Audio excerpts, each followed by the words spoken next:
Washingtonga joylashgan Erkinlik saroyi nomli kishilik huquq tashkiloti 9 mart yillik dokumentini e'lon qildi. Dokumentda Xitoyning Uyg'ur va boshqa millatlarga qilayotgan milliy tarkibini o'zgartirish harakati alohida ta'kidlandi.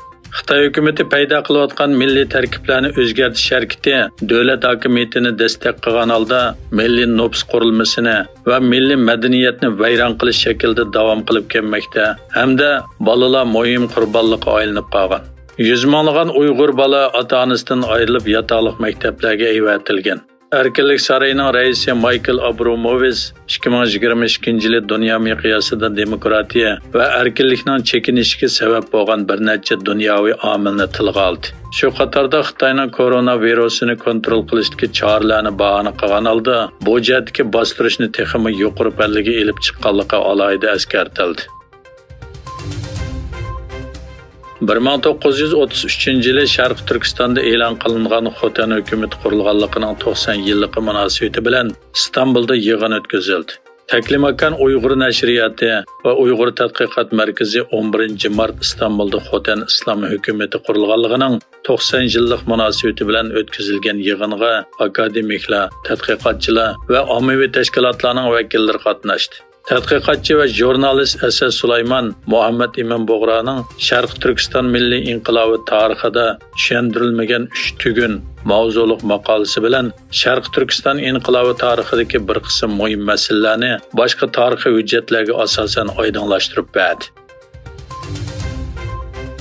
Xitoyda yangi bosh ministr saylangandan keyin kabin funksiyasini ado qiladigan davlat kengashining a'zolari bekitildi. Ma'lum bo'lishicha, Rossiyadan S-400 sistemasi va Su-35 urush aeroplani setilish kelishimi sababidan Amerika tarafidan jazo tizimligiga kirgizilgan Xitoy general Li Shangfu yangi mudofaa ministri qilib tayinlangan.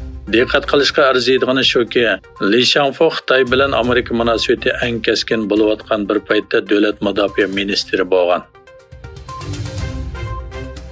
Shimoliy Koreyada muhim va amaliy urushdan mudofaalanish tadbirlari tasdiqlandi. Koreya Markaziy axborot agentligining xabar qilishicha, Shimoliy Koreya rahbari Kim Jong Unning Markaziy harbiy ishlar komitetining yig'ini o'tkazilgan. Yig'inda urushdan mudofalanishni texnik, unumlik va kuchli ishlatishning muhim va amaliy qadamlarining muzokara qilinganligi, shundaqla qabul qilinganligi o'tirg'a qo'yildi.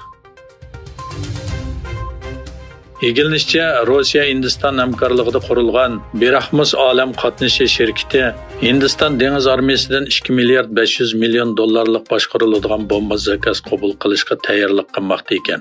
Xabar qilinishicha, Hindiston dengiz armiyasi urush paraxotiga saplanadigan Berahmus ovozdan tez uchadigan chorlig'uvchi boshqariladigan bomba setilish buyrug'i chiqaradi ekan.